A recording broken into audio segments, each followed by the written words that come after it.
हो गया। Dear students, आज के क्लास में हमारा टॉपिक है एवरेज स्पीड औसत चाल। और एवरेज स्पीड औसत चाल पर हम लोग इतनी सारी बातों को सीखेंगे। ये फार्मूला तो आप लोग पहले से जानते होंगे कि average speed is equal to total distance by total time. ये फार्मूला भी आप लोग पहले से पढ़े ही हैं। Average speed is equal to 2xy बटा x प्लस वाई आप लोग पहले से रटे हुए हैं, पढ़े तो नहीं हैं, आप लोग रटे हुए हैं। आज आप लोग देखेंगे कि इसको कैसे हम इसका एनालिसिस मैं किस तरीके से करता हूं। तो इसका एनालिसिस भी आज के इस क्लास में मैं इस फार्मूले का भी एनालिसिस करूंगा।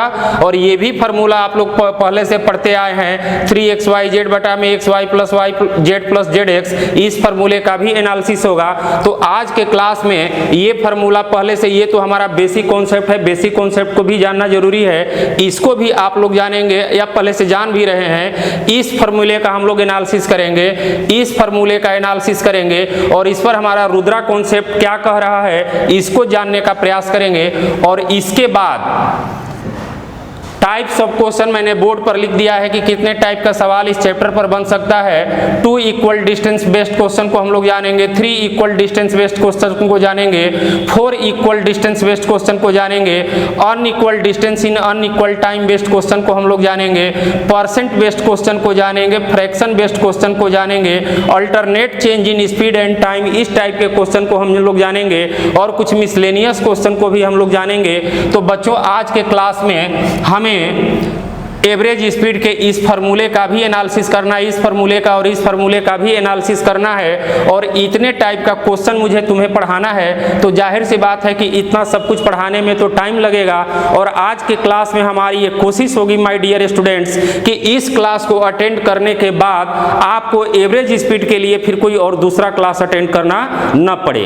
और आज के क्लास की मैं शुरुआत एक शायर की शायरी से कर रहा हूँ। हमारे यहाँ मैंने सुना है कि एक शायर ने एक शायरी की है कि लीक लीक गाड़ी चले, लीक ही चले कपूत, लीक छोड़ तीनों चले शेर सिंह सपूत। तो बच्चों, मैं तो तुम लोगों से कहूँगा कि अब तक तो मैथ तुम लोग पढ़ते आए हो, जिस लीक पर चल करके पढ़ते आए हो, उस लीक को छोड़ करके जरा नया लीक पर हमारे साथ मैथ पढ़ने का आप प्रयास करो।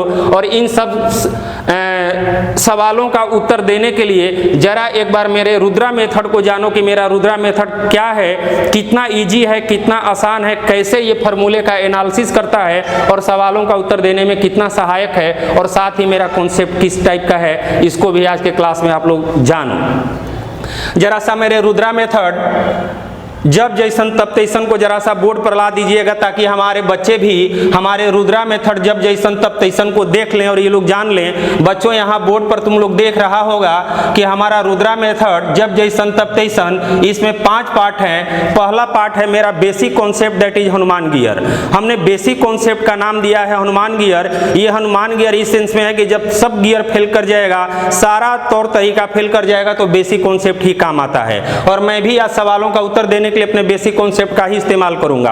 अगला हमारा मेथड जो कॉन्सेप्ट जो है वो है हमारा ऑप्शन कॉन्सेप्ट। कुछ सवालों का उत्तर देने में मैं कॉन्सेप्ट का कुछ सवालों का उत्तर देने में मैं ऑप्शन का इस्तेमाल करता हूं, ऑप्शन कॉन्सेप्ट को अप्लाई करता हूं। तीसरा मेरा कॉन्सेप्ट जरा बोर्ड पर तुम लोग देख लो, मेरा तीसरा कॉन्सेप्ट है एस्टिमेशन मेथड। कुछ सवालों का उत्तर देने के लिए एस्टिमेट करना पड़ता है, अनुमान लगाना पड़ता है, अनुमान लगा करके सवालों का उत्तर देना पड़ता है। मेरा चौथा मेथड आप लोग देख रहे हो कि ये शॉर्टकट मेथड है। तो कुछ सवालों का उत्तर देने के लिए जरूरत के हिसाब से कहीं शॉर्टकट भी अप्लाई करना पड़ता है। और कभी कभी बच्चों कुछ सवाल ऐसे होते हैं कि जिन सवालों का उत्तर देने के लिए जो मेरा 5वां कॉन्सेप्ट है देसी जुगाड़ कॉन्सेप्ट, ये देसी जुगाड़ कॉन्सेप्ट भी बहुत काम का कॉन्सेप्ट होता है। और कब कुछ ऐसे सवाल मिलेंगे जहां पर हम अपने देसी जुगाड़ कॉन्सेप्ट का इस्तेमाल करेंगे। ये हमारा रुद्रा मेथड जब जैसन तब तैसन इस 5 कॉन्सेप्ट से बना हुआ है और इसी कॉन्सेप्ट को अप्लाई करके हम लोग सवालों का उत्तर देंगे। आप लोग बोर्ड पर इस बात को, मेरे कॉन्सेप्ट को देख ही रहा होगा। अब मैं आता हूं अपने मूल टॉपिक पर। इस फार्मूले को तो आप लोग जान रहे हो, यहां से नहीं, मैं क्लास की शुरुआत इस फार्मूले से कर रहा हूं, उसके बाद मैं इस फार्मूले पर आऊंगा।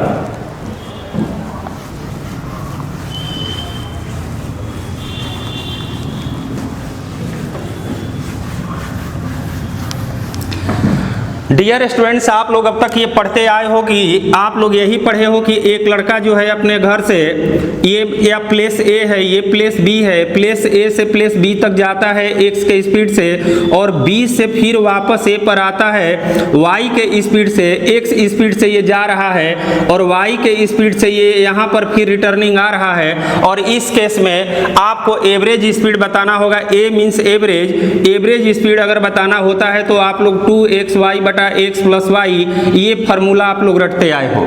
लेकिन कभी तुम लोगों ने गौर नहीं किया कि actually 2xy plus x, 2xy by x plus y ये है क्या, ये तुम लोगों ने कभी जानने का प्रयास नहीं किया। आज इसको जानने का प्रयास करो। देखो इस पर हम अपना कॉन्सेप्ट अप्लाई करें। एक्चुअली ये फार्मूला जो है, आप a से b तक जाते हो या b से a तक आते हो, इस दोनों ही कंडीशन में आप इक्वल डिस्टेंस कवर कर रहे हो। इसका मतलब कि ये फार्मूला तब लागू होता है जब 2 इक्वल डिस्टेंस कवर कर रहे हो आप। और इस फार्मूला ये 2xy बटा x प्लस वाई आया कहाँ से, तो आप देखो तुम्हारा स्पीड जो है, तुम्हारा स्पीड कितना है x एंड y, तो x एंड y इसका एलसीएम अगर आप निकालोगे तो इसका एलसीएम आएगा xy। तो यहाँ से ये xy जो है, ये xy हमारा जो है, तुम्हारा जो एलसीएम आया ये एलसीएम है xy। और चूंकि 2 इक्वल डिस्टेंस को कवर कर रहे हो इसलिए आप यहाँ पर 2 से मल्टीप्लाई करते हो, इसलिए 2 से मल्टीप्लाई किया गया। अब नीचे ये x प्लस वाई कहाँ से आया, तो इस एलसीएम को अगर x से आप डिवाइड कर रहे हो, इस एलसीएम xy को आप x से डिवाइड करते हो तो रिजल्ट हमारा y आएगा, ये y है यहाँ पर लिखते हो। और इस एलसीएम xy को अगर अनदर स्पीड y से आप डिवाइड करते हो तो रिजल्ट कितना आता है, ये कट करके x आता है, आप यहाँ पर x लिखते हो, अर्थात इसी को आप पढ़ते हो एवरेज स्पीड। तो ये हमारा रिजल्ट आया 2x by x plus Y.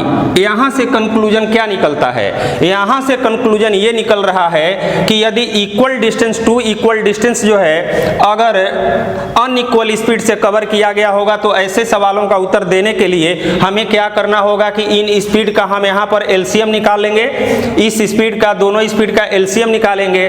2 equal distance cover किया गया होगा तो 2 से मल्टीप्लाई करेंगे और इस एलसीएम को पहला स्पीड x से डिवाइड करने पर जो रिजल्ट आ रहा होगा उसको यहाँ लिख देंगे।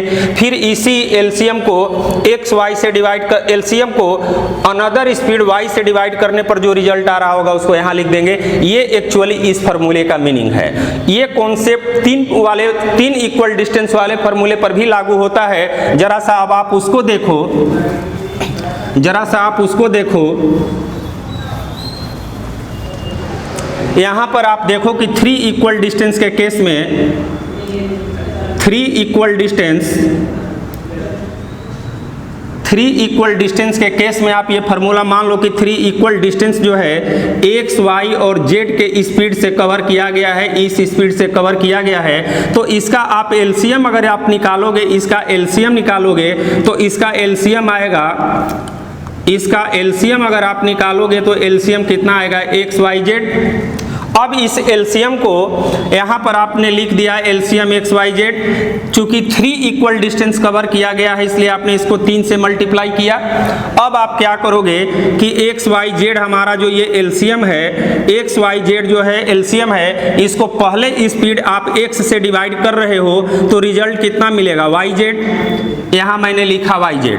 अब इसे अगर आप x से न डिवाइड करके आप इसे अनदर स्पीड y से डिवाइड कर रहे हो तो रिजल्ट कितना मिला, x, z यानी कि zx मिला, zx मिला। इसी एलसीएम को अगर आप थर्ड स्पीड से डिवाइड कर रहे हो z से तो रिजल्ट कितना मिला, रिजल्ट मिला तुम्हारा x, y। इसको मैंने यहाँ पर जोड़ दिया। ये हमारा एवरेज स्पीड का फार्मूला तुम लोग जो रटते आए हो इसको समझने का प्रयास करो। अब ये एवरेज स्पीड हो गया 3xyz बटा में xy plus yz plus zx। इस फार्मूले को इस तरीके से समझना इसलिए ज़रूरी है कि एक भोजपुरी कहावत है कि चपंत भोजन पचंत नाही और रटंत विद्या अवंत नाही। तो अगर इसको रट करके आप याद करके रखोगे तो ये रटा हुआ चीज़ कब भूल जाओगे इसकी कोई गारंटी नहीं है, लेकिन आप इसको समझने का प्रयास करोगे तो जिसको एक बार समझ लोगे वो फिर कभी भूलेगा नहीं। इसलिए इस फार्मूले को समझना जरूरी है कि actually 2 equal distance, 3 equal distance, 4 equal distance, चाहे 2 इक्वल डिस्टेंस हो, 3 इक्वल डिस्टेंस हो, 4 इक्वल डिस्टेंस हो और वो डिफरेंट स्पीड से अगर कवर किया गया हो, उस कंडीशन में हमें एवरेज स्पीड अगर बताना होगा तो एवरेज स्पीड बताना होगा तो हम क्या करेंगे कि स्पीड का एलसीएम निकालेंगे। इस एलसीएम को हम अलग अलग स्पीड से भाग देते जाएंगे, जो टाइम आएगा उसको यहाँ नीचे हम लोग ऐड करते जाएंगे और 2 इक्वल डिस्टेंस होगा तो 2 से मल्टीप्लाई करेंगे, 3 इक्वल डिस्टेंस होगा तो 3 से मल्टीप्लाई करेंगे, 4 इक्वल डिस्टेंस होगा तो 4 से मल्टीप्लाई करेंगे। इस तरीके से आप इस बेसिक कॉन्सेप्ट को समझने का प्रयास करोगे तो 2 equal distance, 3 equal distance, 2 equal distance, 3 equal distance, 4 equal distance, इस चारों पर सवालों का उत्तर देने के लिए तुमको अब अलग से नियम कानून फार्मूला रटने पटने की कोई जरूरत नहीं पड़ेगी और सवाल का आप चुटकी बजाते कैसे उत्तर दे दोगे। अब जरा आप मेरे साथ आगे बढ़ो और इस चीज को देखो। अब मैं आता हूं सीधे अपने क्वेश्चन पर। हमारा पहला क्वेश्चन, एक क्वेश्चन, अच्छा 1 मिनट, सवाल को इस इक्वल डिस्टेंस को पूछने का तरीका क्या हो सकता है जरा ये भी जानो। यहाँ पर ये क्वेश्चन 3 तरीके से पूछा जा सकता है, 1 2 3, 3 तरीके से एक ही बात को कहा जा सकता है, इसलिए सारे तौर तरीकों को जानना जरूरी है। पहला जैसे 2 इक्वल डिस्टेंस पर मैं लेता हूँ, ये प्लेस ए है, ए से बी तक कोई व्यक्ति एक्स के स्पीड से गया, बी से रिटर्निंग ए से बी तक गया एक्स के स्पीड से, बी से वापस ए पर आया वाई के स्पीड से। एक तो केस ये हो गया 2 इक्वल डिस्टेंस हो गया।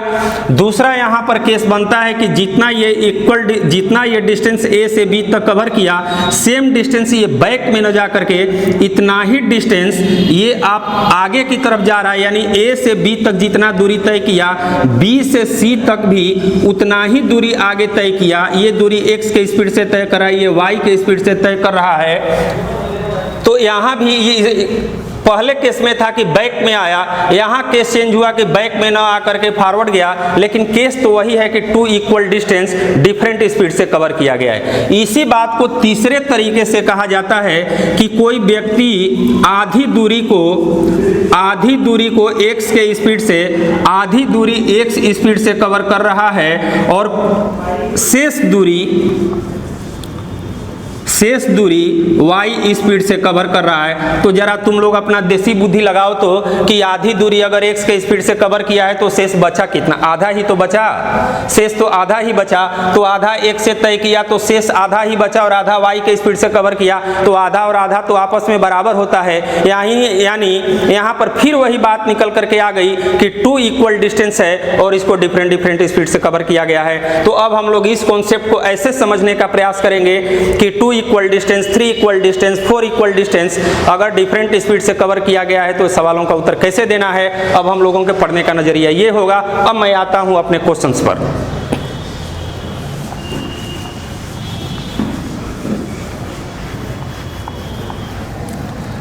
मेरा पहला क्वेश्चन है कि एक व्यक्ति किसी निश्चित दूरी को, मान लो कि, अच्छा एक बात और मैं तुम लोगों को बता दूं बच्चों कि हमारा जो होगा मैथ्स को बोर्ड पर लिखने का जो तरीका होगा वो मैथ की भाषा में मैं अपने सवालों को बोर्ड पर लिखूंगा। मैं पहले भी क्लास में कहते रहा हूं, आज भी कह रहा हूं कि मैथ को मैथ की भाषा में पढ़ी जाए, इतिहास की भाषा में न पढ़ी जाए। तो मैं बोर्ड पर भी मैथ के सवालों को मैथ की भाषा में लिखूंगा, इन दी लैंग्वेज ऑफ मैथमेटिक्स में मैं लिखूंगा, हिस्ट्री की भाषा में, इतिहास की भाषा में मैं क्वेश्चन को नहीं लिखूंगा।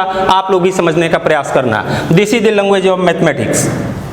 तो एक प्लेस ये है, दूसरा प्लेस बी है। ए से बी तक ये व्यक्ति जा रहा है 60 के स्पीड से, बी से ये आ रहा है ए तक, 40 के स्पीड से ये जा रहा है। इस कंडीशन में हमारा एवरेज स्पीड अगर बताना है तो देखो एक लाइन में 60-40 का एलसीएम निकालोगे, कितना हो जाएगा? 60-40 का एलसीएम तो 120 होगा और 2 इक्वल डिस्टेंस है इसलिए हमने 2 से मल्टीप्लाई किया। 60 से भाग दोगे 2 बार में, 40 से भाग दोगे 3 बार में और 2 3 जोड़ोगे कितना होगा? 5 5 से 120 को काटोगे 24, 24 बार में कटेगा तो ये हमारा कितना हो जाएगा 48 किलोमीटर पर आवर। अब इसको काट पीट के कैलकुलेशन पढ़ाने की हम समझते हैं कि तुम लोग को जरूरत नहीं है, इतना तो तुम लोग समझ रहे हो कि 2 3 जोड़ेंगे 5 होगा, 5 से 120 को काटेंगे 24 होगा, 24 दूनी 48 होगा। तो यहाँ पर हमने क्या किया कि ये 120 कहाँ से आया, ये एक्चुअली 40 और 60 का क्या है एलसीएम। तुम इसी को अब रटते आए हो कि 2 × 40 × 60, 2 × 40 × 60 और बटा में 40 + 60, ये आप अभी तक करते आए हो। ये 2 पर तो काम कर जाएगा ठीक है, लेकिन 2 से आगे अगर बढ़ोगे 2 पर तो ये काम कर जाएगा ठीक है, 2 से आगे बढ़ोगे तो फिर इससे दिक्कत आएगा। और इस कॉन्सेप्ट से आगे बढ़ोगे, इस कॉन्सेप्ट से, तो चाहे 2 इक्वल डिस्टेंस हो या 3 इक्वल डिस्टेंस हो या 4 इक्वल डिस्टेंस हो, ये सब जगह काम आएगा। मेरा अनदर क्वेश्चन है 2 इक्वल डिस्टेंस पर ही। अगला क्वेश्चन है मेरा कि एक व्यक्ति आधी दूरी को 6 किलोमीटर पर आवर के स्पीड से कवर करता है और शेष दूरी को 3 किलोमीटर पर आवर के स्पीड से कवर करता है, उसका एवरेज स्पीड क्या होगा। तो यहाँ पर देखो बात तो वही फिर निकल के आई कि आधी दूरी 6 किलोमीटर पर आवर, तो शेष बचा कितना, आधा ही बचा। इट्स मीन्स 2 इक्वल डिस्टेंस को 6 और 3 के स्पीड से कवर किया गया है। अब हम एक लाइन में इसका एवरेज स्पीड बता सकते हैं। एवरेज स्पीड जो है 6 3 का एलसीएम कितना होगा, 6 ही होगा। 6 और 3 का एलसीएम जो होगा 6 ही होगा। 2 इक्वल डिस्टेंस है इसलिए 2 से मल्टीप्लाई करेंगे, 6 से भाग दोगे 1 बार में जाएगा, 3 से इस 6 को भाग दोगे कितना बार में जाएगा, 2 बार में जाएगा। तो अब हमारा आंसर कितना हो गया, 2 × 6 = 12 और 2 × 1 = 3, यानी हमारा यहाँ से रिजल्ट आ गया 4 kilometre per hour. Next question, अब हम अगला क्वेश्चन 2 इक्वल डिस्टेंस पर नहीं 3 इक्वल डिस्टेंस पर लेंगे, और हमारा अगला क्वेश्चन 3 इक्वल डिस्टेंस पर है, फिर हम 4 इक्वल डिस्टेंस पर आ जाएंगे। तो हमारा अगला क्वेश्चन 3 इक्वल डिस्टेंस पर यह है कि कोई व्यक्ति जो है किसी गाड़ी के द्वारा पहली 1/3 मैं ऐसे लिख देता हूं, पहली 1/3 दूरी किस स्पीड से कवर किया गया है, डाटा मैं दे देता हूं 10 किलोमीटर के स्पीड से। पहली 1/3 दूरी 10 किलोमीटर पर आवर के स्पीड से कवर कर रहा है। अगली जो है 1/3 दूरी 20 किलोमीटर पर आवर के स्पीड से कवर कर रहा है, और शेष दूरी लिख रहा है, शेष दूरी 60 किलोमीटर पर आवर के स्पीड से कवर कर रहा है। पूछा गया है कि इसका average speed, what will be average speed.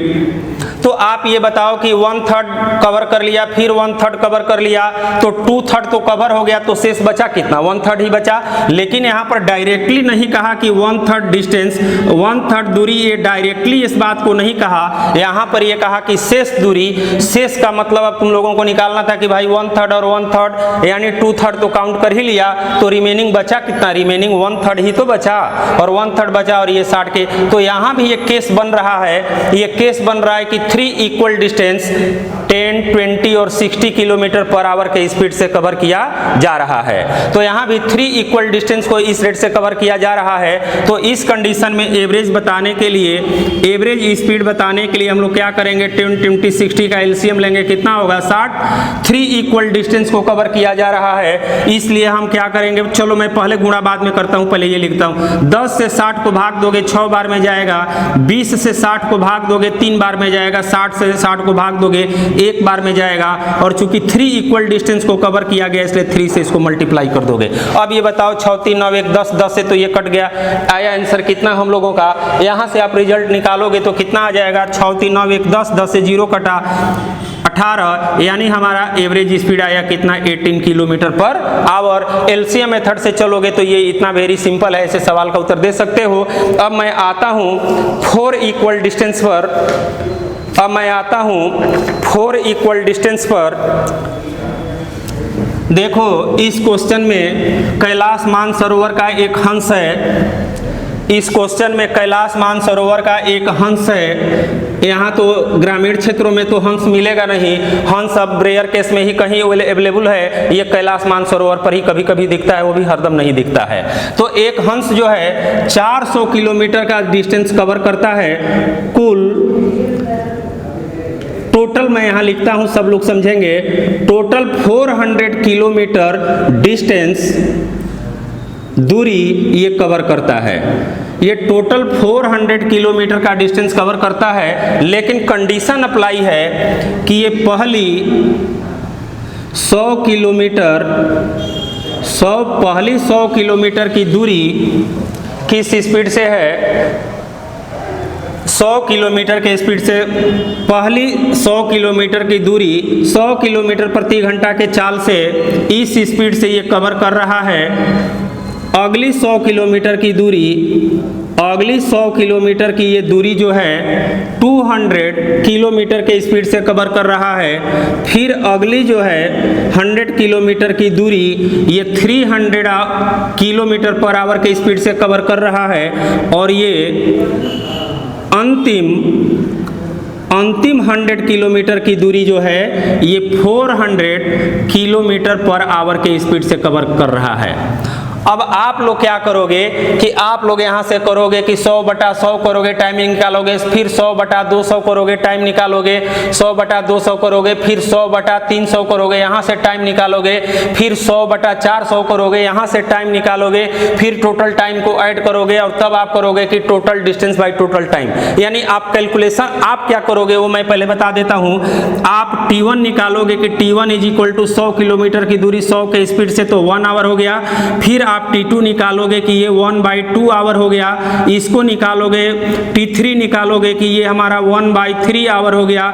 ये इसको T4 निकालोगे कि ये हमारा 1/4 आवर हो गया। फिर आप टोटल टाइम यहाँ से निकालोगे कि this is equal to total time 1 + 1/2 + 1/3 + 1/4। ये सब जोड़ोगे, यहाँ से जोड़ करके टोटल टाइम निकालोगे, तब एवरेज स्पीड को आप काउंट करोगे। दैट इज टोटल डिस्टेंस हमारा कितना है 400 बाई टोटल ये टाइम लिखोगे। इतना सब माथापच्ची करोगे। मैं तो इतना माथापच्ची करूंगा ही नहीं, मैं आता हूँ अपने मेथड पर।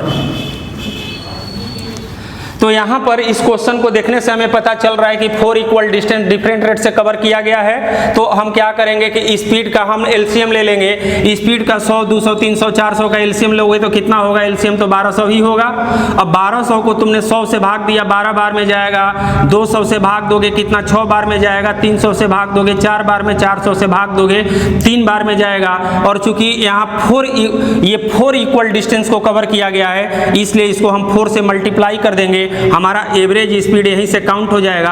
अब जरा देख लो, 12 × 6 = 18, 18 × 6 = 24, सॉरी 12 × 6 = 18, 18 × 4 = 22, 3 = 25। यहाँ पर हमारा कैलकुलेशन आया 4 × 1200 और बाई 25।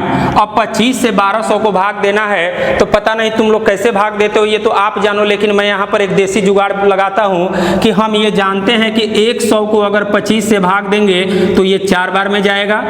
100 को 25 से भाग देंगे तो 4 बार में जाएगा। तो जब 1200 को 25 से भाग देंगे तो ये 4 का कितना गुना हो जाएगा? 12 गुना हो जाएगा। तो यहाँ से अगर ये टेक्निक अपनाओगे तो ये डायरेक्ट जो है ये 48 बार में ये चला जाएगा।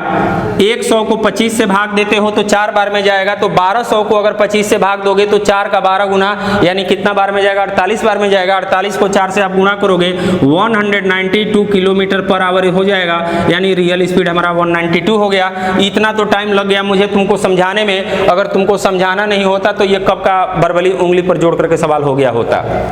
अब हम आते हैं एक 4 इक्वल डिस्टेंस पर एक नए क्वेश्चन के साथ। ये क्वेश्चन जनरली आजकल परीक्षाओं में पूछा जा रहा है कि एक व्यक्ति, मैं मैथ में की भाषा में ही क्वेश्चन को लिख रहा हूँ। क्वेश्चन में ये कहा गया है, यहाँ पर मैं ऐसे लिखता हूँ कि कोई व्यक्ति जो है किसी वर्ग यानी स्क्वायर के चारों भुजाओं को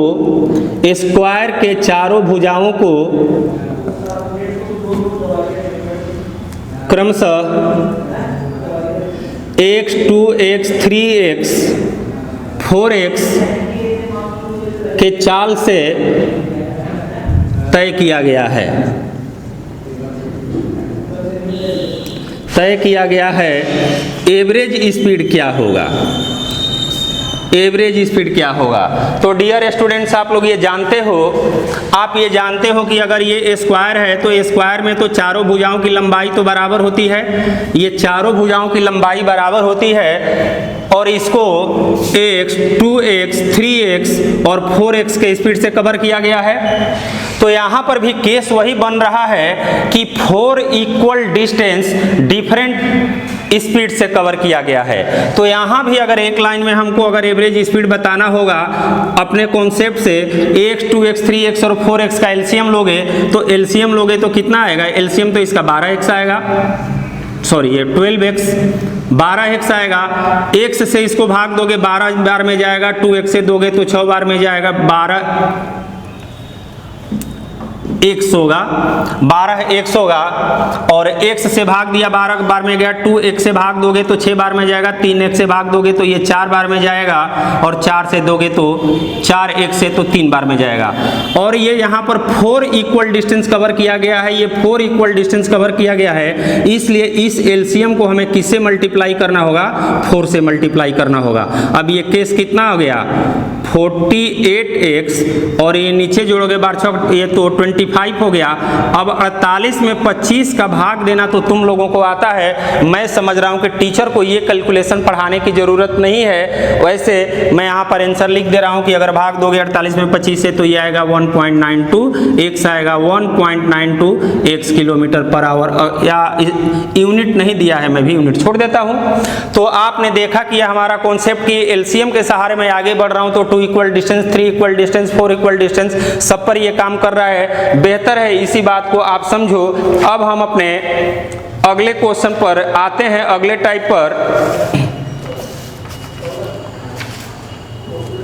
अब हम एक unequal distance at the rate of at different speed, इस पर एक क्वेश्चन मैं तुम लोगों को पढ़ा देता हूं, फिर उसके बाद मैं आगे बढ़ रहा हूं। क्वेश्चन हमारा ये है, अगला क्वेश्चन, अब टाइप मैं चेंज कर रहा हूं। अनइक्वल डिस्टेंस जो है डिफरेंट स्पीड से कवर किया गया है। एक व्यक्ति 3 दिन कार से चलता है, 3 दिन कार से चलता है कोई व्यक्ति, एक व्यक्ति 3 दिन कार से चलता है, वह प्रत्येक दिन 10 घंटा चलता है, वह प्रत्येक दिन 10 घंटा चलता है। पहले दिन, दूसरे दिन और तीसरे दिन। पहले दिन डाटा यहाँ पर तुम लोगों का है 45, 40, 20।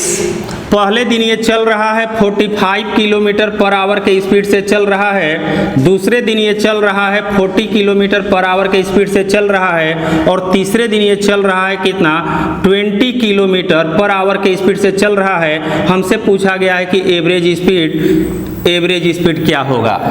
यहाँ पर आप देख रहे हो कि हमारा स्पीड जो है 45, 40, 20 है, ये 45, 40, 20 है, और पर डे वो चल रहा है कितना, 10 घंटा। यहाँ अब हमें कौन सा फार्मूला अप्लाई करना पड़ेगा, total distance by total time.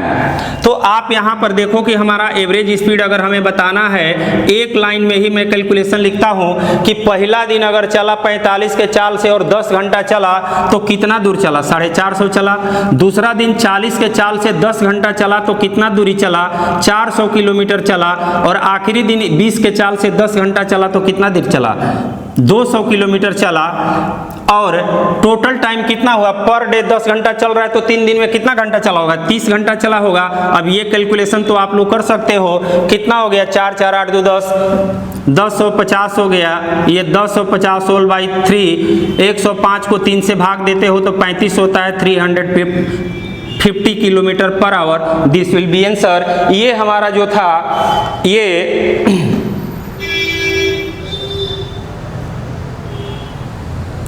Sorry हमने यहाँ पर 3 लिख दिया है, हमें तो यहाँ लिखना चाहिए था 30 लिखना चाहिए था, क्योंकि टोटल हमारी टाइमिंग कितनी हो जा रही है 30।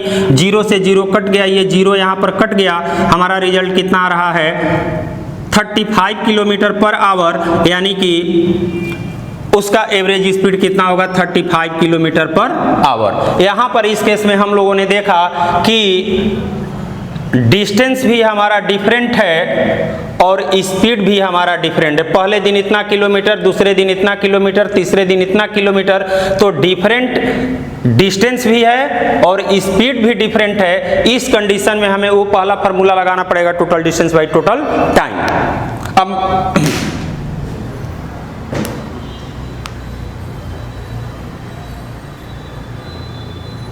अब हमारा अगला टाइप का क्वेश्चन है, मेरा नेक्स्ट टाइप का क्वेश्चन जो है अब परसेंट बेस्ड क्वेश्चन है। और हम दो क्वेश्चन परसेंट बेस्ड आप लोगों को पढ़ा देते हैं, फिर उसके बाद एक मैं फ्रैक्शन बेस्ड क्वेश्चन पर आ जाऊंगा। हमारा अगला क्वेश्चन ये है कि एक व्यक्ति किसी टैक्सी द्वारा 50%, हमारा नेक्स्ट क्वेश्चन है कि कोई व्यक्ति 50% दूरी जो है, डाटा मैं लिख देता हूँ, 50 किलोमीटर पर आवर के स्पीड से 50 किलोमीटर पर आवर के स्पीड से 40% की दूरी 40 किलोमीटर पर आवर के स्पीड से, और रिमेनिंग जो दूरी इसमें दिया हुआ है, शेष दूरी दिया हुआ है कि शेष दूरी 20 किलोमीटर पर आवर के स्पीड से तय किया गया है। शेष दूरी 20 किलोमीटर पर आवर के स्पीड से तय किया गया है। हमें बताना है कि एवरेज स्पीड क्या होगा। अब यहाँ पर एवरेज स्पीड क्या होगा, अब मैं तुम लोगों को शुरू में दिखाया था कि रुद्रा मेथड जब जैसन तब तैसन, ना समझे तब मरत कैसन, उकायल ये लिखा था। अब उसका इस्तेमाल जरा बोर्ड पर करो, लगाओ देसी जुगाड़। और ये देसी जुगाड़ क्या कहता है कि एवरेज स्पीड अगर हम लोगों को बताना है, एवरेज स्पीड बताना है, ये परसेंट में अगर डाटा चल रहा है तो परसेंट अपने आप में, कोई क्वांटिटी अपने आप में कितना परसेंट होता है, 100% होता है। तो हम भी टोटल डिस्टेंस को 100% क्यों ना मान लें, हम अपने माइंड में मानेंगे कि 100% को 100 किलोमीटर मानेंगे। यहाँ बोर्ड पर लिखेंगे नहीं, परीक्षा में लिखेंगे नहीं। मैंने मान लिया कि टोटल डिस्टेंस जो है, टोटल डिस्टेंस 100 किलोमीटर, ये परसेंट का डाटा चल रहा है। हम अपने ब्रेन में ये चीज एज्यूम करेंगे, ये ब्रेन में हम ये चीज एज्यूम करेंगे, बोर्ड पर लिखेंगे, पढ़ेंगे नहीं, परीक्षा में लिखेंगे नहीं। तो टोटल डिस्टेंस अगर हमारा 100 किलोमीटर है तो ये हमारा 50% डिस्टेंस का मतलब कितना हुआ, 100 का 50% 50 किलोमीटर। 50 किलोमीटर को 50 किलोमीटर प्रति घंटा की चाल से चलने में टाइम यहाँ पर काउंट कर लो कितना लगा होगा, 1 घंटा लगा होगा।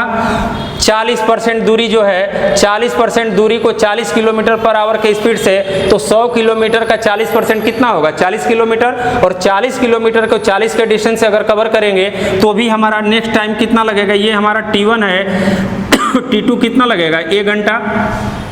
अब जब 50% और 40% कवर कर लिया तो बचा कितना, शेष कितना बचा, 10%। तो 100 का 10% तो 10 ही होगा। तो 10% को 20 के स्पीड से कवर किया तो T3 हमारा कितना लगा, T3 हमारा लगा आधा घंटा टोटल। अब इसको जोड़ने की जरूरत नहीं, आप लोग तो माहिर हो कि एक एक और आधा जोड़ देंगे तो 2.5 होगा। तो एवरेज स्पीड बताना है तो टोटल डिस्टेंस है 100 और टाइम है 2.5, तो टाइम है 2.5, तो 2.5 भी अगर लिख दोगे तो भी सवाल का उत्तर दोगे, 5/2 लिखोगे तो भी उत्तर दोगे। अगर 2.5 इस तरीके से मैं लिख दूं तो गांव वाले तो ऐसे उत्तर देते हैं कि 40 2.5 100 होता है, वो डायरेक्टे उड़ा देंगे कि 40 किलोमीटर पर आवर, क्योंकि वो तो डेढ़ा और सवैया भी पढ़े हुए हैं, तो 2.5 लगा देंगे कि 100 को 2.5 से भाग देना है तो 40 2.5 100 होता है, वो 40 किलोमीटर पर आवर का स्पीड यहाँ पर लिख देंगे। शहरी लोग कैसे लिखेंगे कि इसको अब 100 है, इसको 2.5 है, यहाँ पर डेसिमल हटाएंगे 10 करेंगे, डेसिमल हटाएंगे 25 को काटेंगे 4 से, और तब यहाँ पर 40 किलोमीटर पर आवर का स्पीड यहाँ पर लिखेंगे। ये तुम्हारे पर डिपेंड करता है कि तुम कैसे लिखते हो। परसेंट बेस अगर क्वेश्चन होगा, परसेंट बेस अगर क्वेश्चन होगा तो हम एडवाइस करेंगे कि टोटल डिस्टेंस, चूंकि टोटल क्वांटिटी अपने आप में 100% होता है, इसलिए टोटल डिस्टेंस को 100 किलोमीटर ही अगर एज्यूम कर लिया जाए तो सवालों का उत्तर देना बेहद इजी हो जाएगा। अगला क्वेश्चन मैं फ्रैक्शन बेस्ड उठाता हूं। अगला क्वेश्चन हमारा फ्रैक्शन बेस्ड क्वेश्चन है।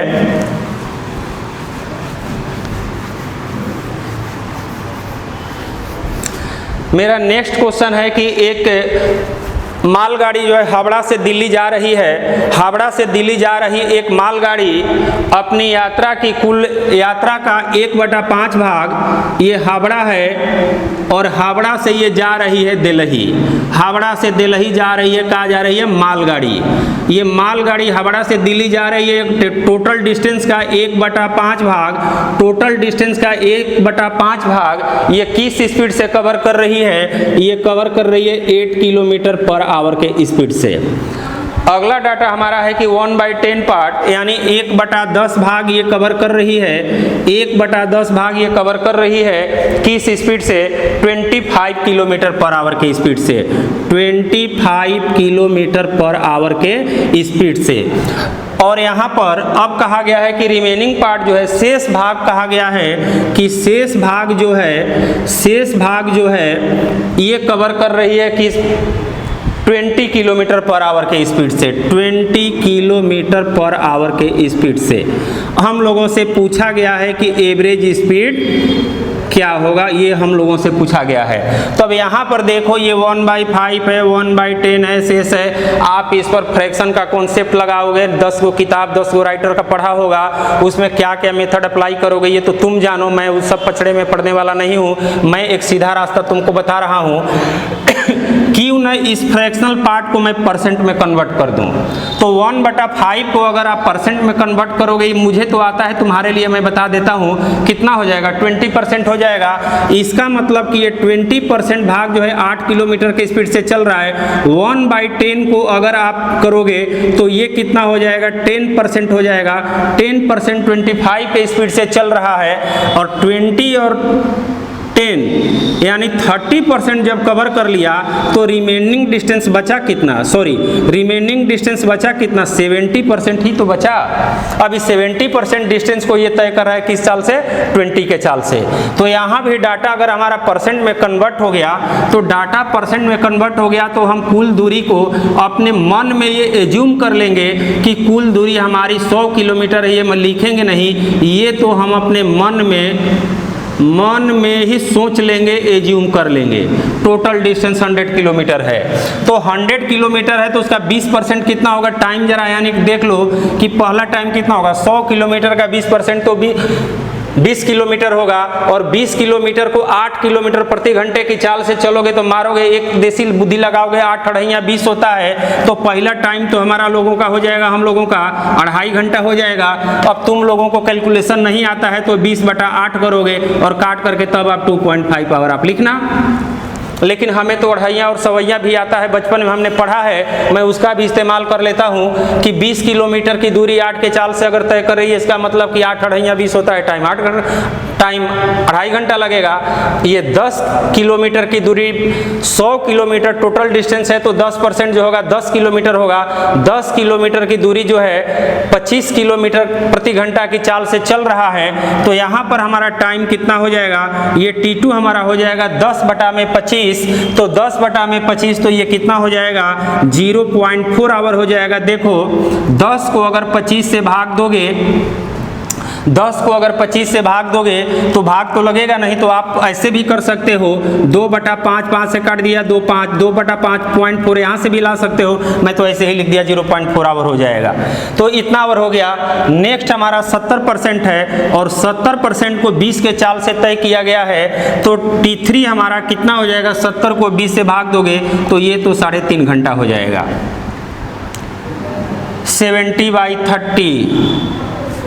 70/20 है, 0 से 0 कटा, 7 का आधा करोगे तो 3.5 होगा, 3.5 हो गया। तो टोटल टाइम हमारा कितना हो गया जरा देख लो, तो 2.5 या 3 जोड़ोगे, 3 2 5 1 6, 6.4 hour, this is my total time. और अब हमें एवरेज स्पीड अगर बताना है, हमारा डिस्टेंस कितना है 100 किलोमीटर, टाइम कितना है 6.4 आवर। अब ये कैलकुलेशन मैं तुम्हारे ऊपर छोड़ देता हूँ कि ये कैलकुलेशन तुम लोग कर लेना। अब ये कैलकुलेशन मुझसे मत करवाओ, आप काउंट करोगे तो रिजल्ट कितना आएगा वो मैं लिख देता हूँ। रिजल्ट आएगा ये 15.625 kilometre per hour speed our. तो ये सारी बातें, हमारा जो टाइम किल हो रहा है, तुमको समझाने में टाइम किल हो रहा है। अदरवाइज सेल्फ अगर इस बात को हम समझ जाएं, सेल्फ आंसर देना हो तो इतना लिखने की जरूरत नहीं, आप डायरेक्ट आंसर दे सकते हो। लेकिन परीक्षा में मुझे नहीं बैठना है, परीक्षा में तुम लोगों को बैठना है, इसलिए तुम लोगों तक ये कॉन्सेप्ट जाना जरूरी है। हमारा अगला जो टाइप है वो टाइप अब मैं चेंज कर रहा हूँ।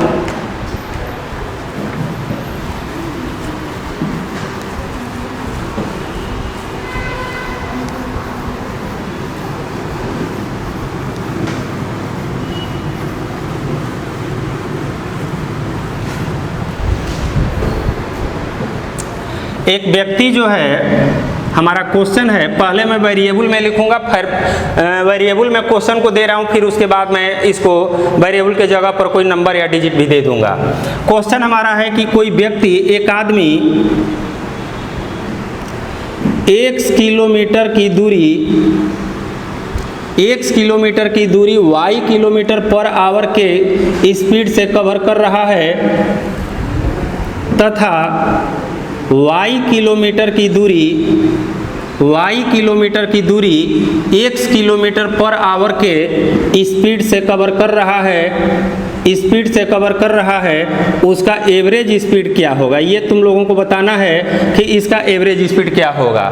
तो देखो यहाँ पर x किलोमीटर की दूरी y के चाल से तय कर रहा है, y किलोमीटर की दूरी x के चाल से तय कर रहा है। इसका मतलब कि यहाँ पर डाटा इंटरचेंज हो रहा है। यहाँ पर डिस्टेंस x था, स्पीड y था, ये डाटा इंटरचेंज हो गया।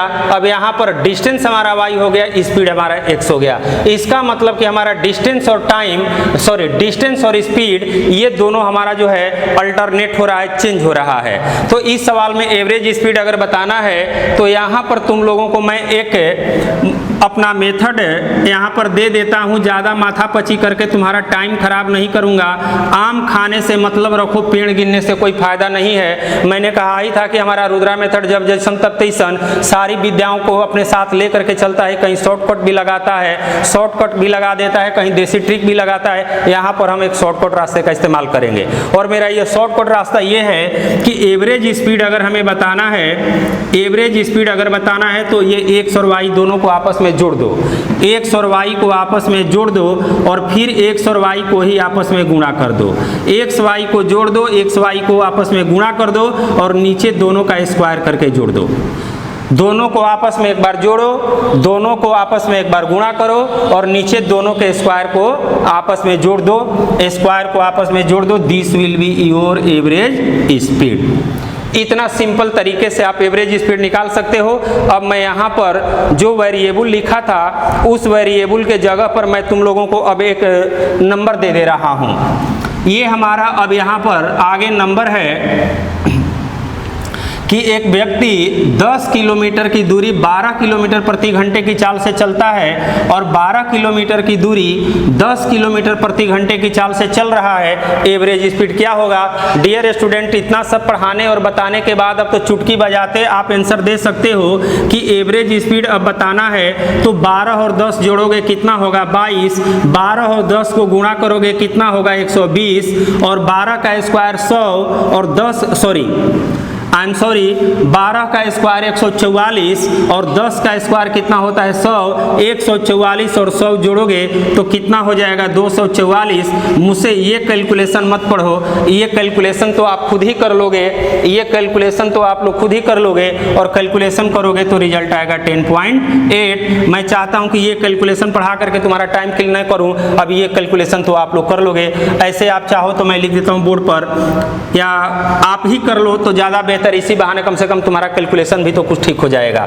तो इसको आप करोगे तो आंसर आएगा 10.8। तो देखो ये सवाल इतना था, इस रूट से हम लोग चले तो कैलकुलेशन कितना सिंपल है कि एक बार दोनों को जोड़ दिए, एक बार दोनों को यहाँ पर गुणा कर दिए और इसका स्क्वायर और इसका स्क्वायर आपस में जोड़ करके यहाँ पर मैंने नीचे लिख दिया। इतना सिंपल तरीके से इस क्वेश्चन का एवरेज स्पीड निकल गया। अब आता हूँ मैं अपने नेक्स्ट क्वेश्चन पर।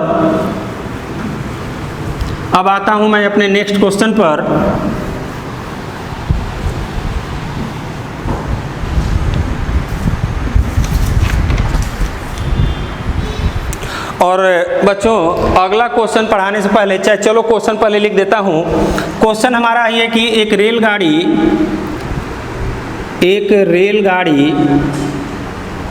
पहले मिनट में 500 मीटर चलती है। मीटर ही मैं लिखता हूँ, 500 मीटर चलती है। 500 मीटर चलती है। अगले 4 मिनट में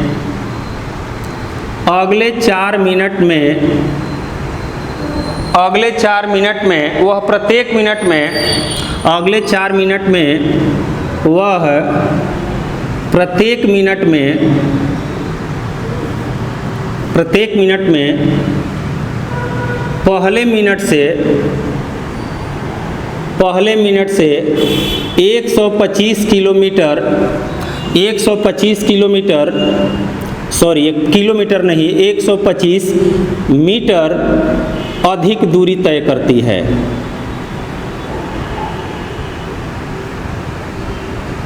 अधिक दूरी तय करती है। इन 5 मिनट में रेलगाड़ी का औसत चाल क्या होगा? इन 5 मिनट में गाड़ी का औसत चाल एवरेज स्पीड क्या होगा? अब यहाँ पर देखो जरा सा, क्वेश्चन हमारा ये है कि एक रेलगाड़ी पहले मिनट में 500 मीटर चलती है, अगले 4 मिनट में वह प्रत्येक मिनट में पहले मिनट से 125 मीटर अधिक दूरी तय करती है। इन 5 मिनट में गाड़ी का औसत चाल क्या होगा?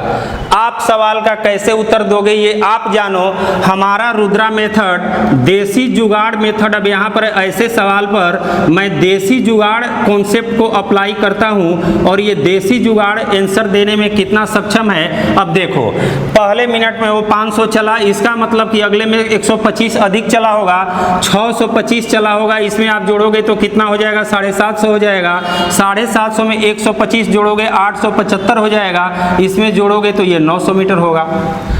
अब यहाँ पर हमें एवरेज स्पीड बताना है, तो तुम लोगों को ये बताऊं कि जरा डाटा पर गौर करो। ये डाटा एक ऑर्डर में अरेंज है, एक डाटा ये ऑर्डर में अरेंज है और डाटा ऑर्डर में अरेंज है और डिफरेंस बराबर का चल रहा है। 125 125 125 125 के डिफरेंस पर डाटा चल रहा है। तो एवरेज स्पीड का जो एवरेज का जो कॉन्सेप्ट होता है, अब चूंकि एवरेज टॉपिक मैं तुम लोगों को यहाँ पर नहीं पढ़ा रहा हूँ, फिर भी यहाँ पर मैं बता देता हूँ कि ऐसा कोई भी सीरीज जिसमें कि डाटा किसी ऑर्डर में अरेंज हो और डिफरेंस बराबर का चल रहा हो, उस कंडीशन में ठीक बीच वाला जो टर्म होता है वही एवरेज होता है।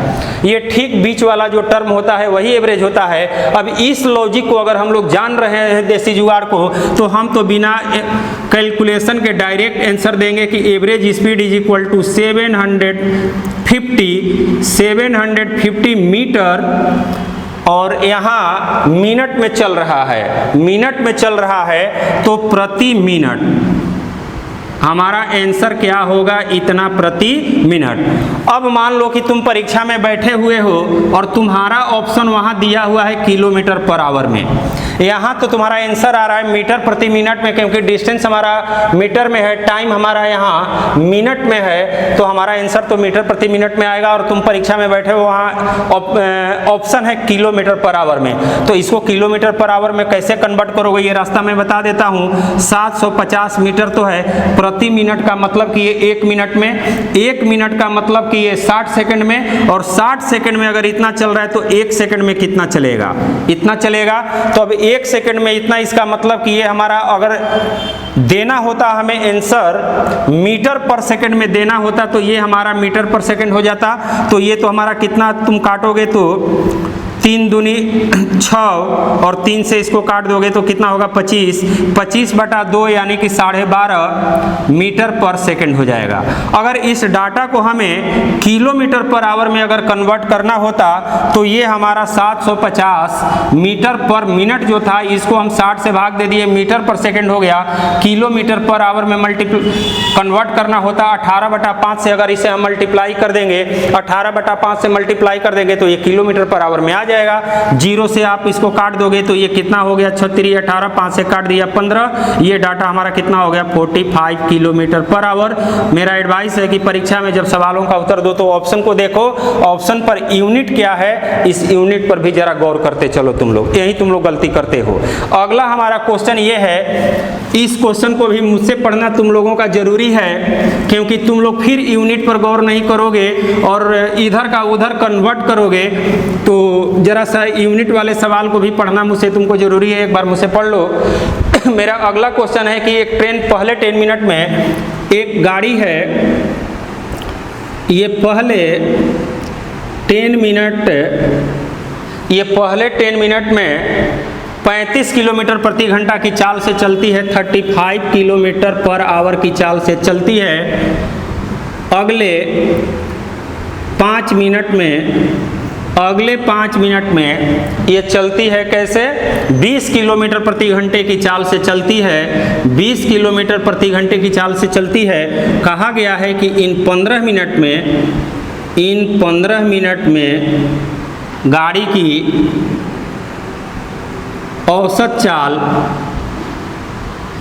की औसत चाल क्या होगी।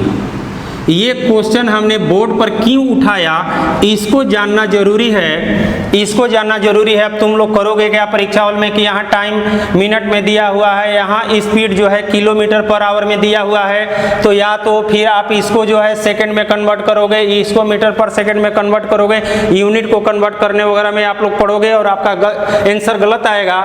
वो करना तब जरूरी होता जब यहाँ का जो टाइम का यूनिट अलग होता तब, लेकिन यहाँ ये भी डाटा मिनट में ही है, ये भी मिनट में भी है, ये भी मिनट में ही है, तीनों मिनट में है, तब कन्वर्ट करना जरूरी नहीं। जब ये तीनों मिनट में है तो यहाँ भी जो रिजल्ट हमारा आएगा, वो हमारा किलोमीटर पर आवर में ही आ जाएगा। इसलिए कोई अदर से यूनिट को कन्वर्ट करने की यहाँ जरूरत नहीं है। वो इसलिए ये डाटा मिनट में, ये डाटा मिनट में, तो यहाँ का भी डाटा मिनट में ही है। ये तीनों जगह का डाटा मिनट में है, तो यहाँ का भी डाटा की ये किलोमीटर पर आवर है, तो किलोमीटर पर आवर, तो ये भी किलोमीटर पर आवर में डायरेक्ट आ जाएगा। तो जब डायरेक्ट आ जाएगा तो हम डायरेक्ट एवरेज स्पीड का आंसर हम लोग दे सकते हैं। डायरेक्ट एवरेज स्पीड निकालेंगे, सपोज दैट मान लो कि ये 10 घंटा है, एज्यूम करो, तो 35 के चाल से अगर 10 घंटा चलेगी तो दूरी कितना चलेगी, 350। 20 के चाल से अगर 5 घंटा चलेगी तो दूरी कितना चलेगी, 100। और मान लो कि ये 10 घंटा, ये 5 घंटा होता तो टोटल डिस्टेंस टाइमिंग कितना हो जाता, 15 घंटा। आप देख लो ये कितना हो गया, 450 बटा में 15, 450 बटा 15, 15 तिया 45 और ये 0, यानी एवरेज स्पीड हमारा कितना आ गया, 30 किलोमीटर पर आवर। इतना सिंपल तरीके से आप सवाल का उत्तर दे सकते हो। 350 इसलिए कि 35 10 गुणा किए पहला दूरी, 20 से 5 को गुणा किए दूसरा दूरी, total distance by total time 15 minute. और ये सारा डाटा मिनट में, तो ये भी यूनिट किलोमीटर पर आवर ही आएगा। अब एक और क्वेश्चन जो है, इस क्वेश्चन को हम लोगों को पढ़ना जरूरी है, ये भी मिसलेनियस का ही एक पार्ट है। इस सवाल का उत्तर अब हम लोग ऑप्शन से देंगे। इस क्वेश्चन का उत्तर हम लोग ऑप्शन से देंगे। मैंने अपने मेथड जब जैसन तब तैसन में इसलिए सारी बातों को हमने लिख दिया है कि कहीं सवालों का उत्तर कॉन्सेप्ट के सहारे देना होता है, कहीं ऑप्शन के भी सहारे देना होता है, कहीं एस्टिमेट करके देना होता है, कहीं देसी जुगाड़, कहीं शॉर्ट ट्रिक। अगला सवाल हमारा ऑप्शन बेस्ड है। यहाँ हमारा क्वेश्चन है कि एक आदमी 60 किलोमीटर की दूरी 9 घंटा में तय करता है। मान लो कि कोई गाड़ी 61 किलोमीटर की दूरी 9 आवर में 9 घंटे में तय करती है, 9 घंटे में तय करती है। अगला इंफॉर्मेशन ये है क्वेश्चन का, कुछ दूरी पैदल, कुछ दूरी 4 किलोमीटर की चाल से, कुछ दूरी 4 किलोमीटर पर आवर के चाल से तथा शेष दूरी 9 किलोमीटर पर आवर के चाल से, शेष दूरी 9 किलोमीटर पर आवर के चाल से तय की। शेष दूरी तुम लोगों से पूछा गया है कि 4 किलोमीटर पर आवर के स्पीड से कितनी दूरी तय की। क्वेश्चन में पूछा गया है कि 4 किलोमीटर के स्पीड से, 4 किलोमीटर के स्पीड से कितनी दूरी तय की। अब आप यहाँ पर कौन कौन सा कॉन्सेप्ट अप्लाई करोगे ये तो मैं नहीं जानता हूँ। ऑप्शन मैं यहाँ बोर्ड पर लिख देता हूँ। पहला ऑप्शन है हमारा 12 किलोमीटर, दूसरा ऑप्शन है 16 किलोमीटर और तीसरा ऑप्शन है हमारा 20 और 24 किलोमीटर। सी है हमारा 20 किलोमीटर पर आवर किलोमीटर और डी है हमारा 24 किलोमीटर। अब यहाँ पर तुम लोग देखो, हमें बताना है कि 4 किलोमीटर के स्पीड से उसने कितनी दूरी तय की। कैसे ऑप्शन को अप्लाई करते हैं, ऑप्शन को कैसे चेक किया जाता है ये जरा आप देखो। 4 किलोमीटर के स्पीड से और यहाँ अगला किस स्पीड से है हमारा 9 किलोमीटर पर आवर के स्पीड से है। 9 किलोमीटर पर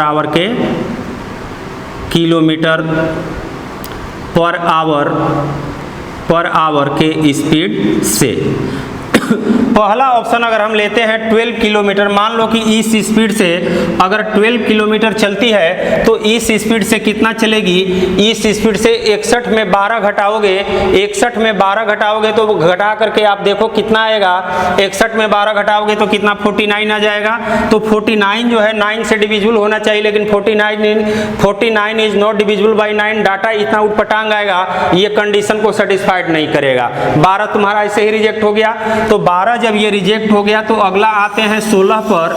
ये डिस्टेंस अगर हम 16 के चाल से लेते हैं तो 9 किलोमीटर के स्पीड से कितना किया होगा, 61 में 16 घटाओगे तो ये 45 आ रहा है, 45 9 से डिविजिबल है, 45 9 से डिविजिबल है। अगर 4 के स्पीड से ये 16 किलोमीटर की अगर दूरी ये चला तो इस स्पीड से ये चला होगा, ये 45 भी 9 से डिविजिबल है। तुमको डाटा को चेक करना है तो टोटल टाइमिंग कितना है, 9 घंटा।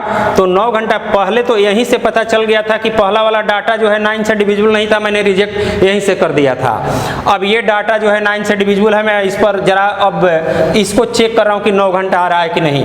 तो 16 किलोमीटर की दूरी 4 के चाल से तय की होगी तो 4 घंटा लगा होगा।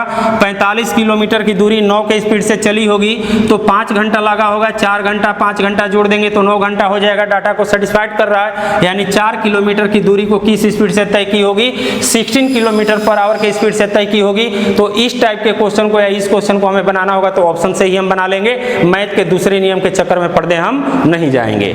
एक और सवाल तुम लोगों को मुझे पढ़ाना है, ये लास्ट क्वेश्चन, ये अंतिम सवाल मुझसे पढ़ लो, फिर मैं क्लास को यहीं पर रोकूंगा। ये भी बहुत अच्छा क्वेश्चन है, यूनिक क्वेश्चन है।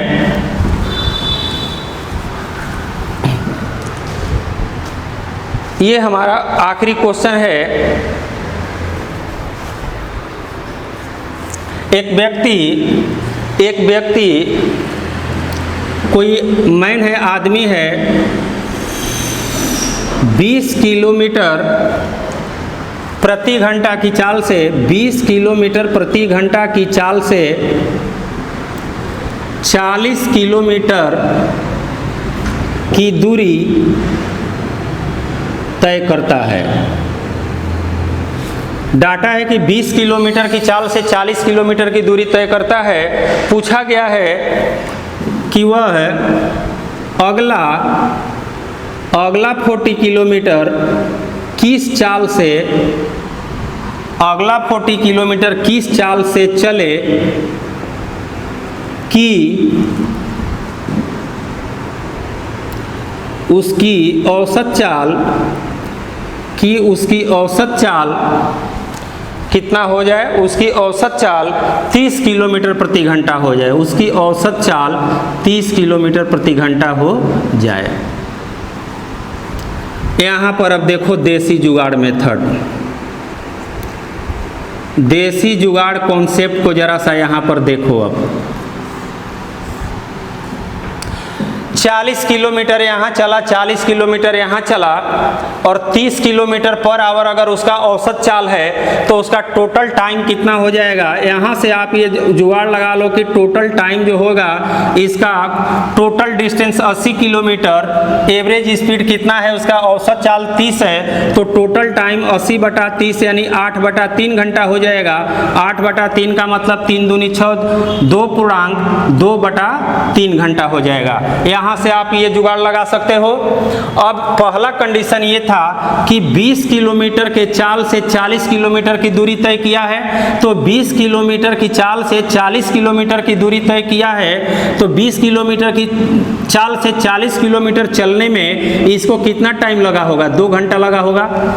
इस दूरी को तय करने में इसे 2 घंटा लगा होगा और टोटल टाइम कितना है, 2.2/3 घंटा। इसका मतलब कि अगला 40 किलोमीटर वो चला होगा तो अगला 40 किलोमीटर चलने में उसे कितना टाइम लगा होगा, 2/3 घंटा उसको टाइम लगा होगा। यहाँ से ये टाइम निकल करके आ गया कि अगला 40 किलोमीटर को चलने में उसे टाइम लगा होगा 2/3 घंटा। तो इस 40 किलोमीटर के लिए उसकी चाल कितनी हो जाएगी बच्चों, बच्चों, दूरी है 40 और टाइम है 2/3, 2/3 ये 3 चला गया ऊपर, ये कितना हो गया 60 किलोमीटर पर आवर। ये हम लोग जुगाड़ अगर लगाएंगे, मेरा टाइम तो तुम लोगों को सारा सब कुछ समझाने में लग रहा है कि टोटल टाइमिंग कैसे काउंट करोगे। इस टोटल टाइमिंग में से ये टाइम माइनस कर दोगे तो ये टाइम यहाँ से जुगाड़ से निकल जाएगा और तब इतना सिंपली आप बता सकते हो कि इस 40 किलोमीटर के लिए चाल कितनी होगी, 40/2 × 3 दैट इज 60। तो आज जो है अब मैं अपने क्लास को यहीं पर रोकता हूँ। अगले क्लास में मैं तुम लोगों को फिर एक नए कॉन्सेप्ट के साथ मिलूंगा। तब तक के लिए बच्चों, ओम नमः शिवाय, हर हर महादेव।